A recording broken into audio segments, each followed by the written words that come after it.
বড়ই ভর্তা খাইতে যায় সিয়াম আর নিলয়ের মারামারি লেগে গেছে। হ্যালো এভরিওয়ান, কি অবস্থা সবার? আজকে আমরা তিনজনই বের হয়েছি বড়ই ভর্তা খাওয়ার জন্য। তাই রাফির কাকার গাছ থেকে বড়ই পারছি বললে ভুলই হবে। ওরা পারছিল আর আমি দাঁড়ায় দাঁড়ায় ভিডিও করতেছি আর বড়ই খাইতেছি। শোনা গো আমার। তারপর পারাপারি শেষ করে মদ্দি পাতা নিয়ে বসে আছি। আপনারা আবার ওই জিনিসটা ভাইবেন না, আপনাদের মাথায় একটু বেশি চলে তো এটা পুষ্টিকর পাতা।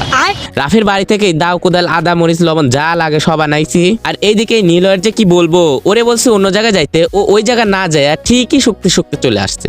तेरा बाप यहाँ छोड़कर गया था कि तेरी माँ। আবার এসেই একটা ফরজ কাজ সেরে ফেললো। তারপর শুরু করলাম বাটাবাটি কাজ। আমাদের যত বাটাবাটি মাখামাখি আছে সব কাজ করে আমার সিয়াম ভাজতে, এক কথায় অলরাউন্ডার। বাটাবাটি করতে করতে দেখি সাব্বিও হাজির। ভাই নিলয়ের তো ডাক দিছিলাম আর এটারে তো ডাকই দেইনি।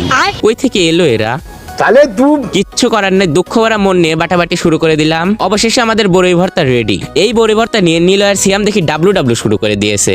তোরা ডাব্লু কর আর আমরা বড়ই খাই।